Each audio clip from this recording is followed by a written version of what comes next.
बिस्मिल्लाहिर्रहमानिर्रहीम। अस्सलाम वालेकुम। 9th क्लास बेटे उर्दू की बुक खोलें। हम पढ़ रहे हैं गज़ल असदुल्लाह गालिब की। हमने इसके पहले 3 शेर की अशार की तशरीह की है। आज हम इसका चौथा शेर पढ़ेंगे। हमको उनसे वफ़ा की है उम्मीद जो नहीं जानते वफ़ा क्या है। हमको उनसे वफ़ा की यानी खैर खाही की मोहब्बत की उम्मीद है, यानी तवक्को है, आरज़ू है, ख्वाहिश है, जो नहीं जानते वफ़ा यानी वफ़ादारी क्या है।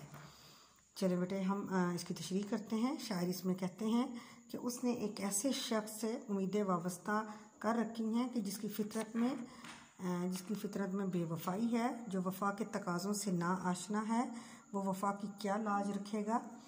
दरअसल शायर का महबूब को अज़ियत यानी शायर का जो महबूब है वो दूसरे को तकलीफ़ देना पसंद करता है, वो अज़ियत पसंद है। कोई भी हीला इस पर कारगर नहीं गुज़रता, वो उसको अपने आशिक को अज़ियत देते चला जाता है। शायर चाहता है कि किसी तरह महबूब उसके दिली एहसासात और जज्बात से बाखबर हो और गम की दास्तान सुने, लेकिन ये काम जो है होता हुआ नज़र नहीं आ रहा।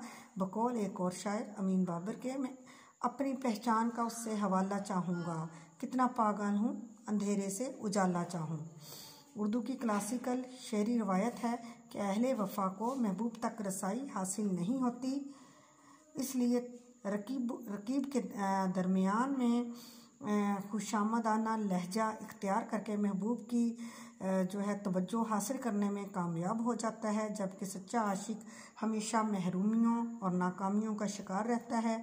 गो के शायर बखूबी जानता है कि इसका महबूब बेवफ़ा है और वह लफ्ज़ वफ़ा के मायने से भी आशना नहीं है, ये उसको पता नहीं है, फिर भी उससे वफ़ा की उम्मीद रखे हुए है। दरअसल वो अपने महबूब अपने दिल के हाथों मजबूर है, खुशफहमी में मुब्तला है कि शायद महबूब इसकी कुर्बानियों पर नज़रसानी करते हुए इसके साथ वफ़ा करे।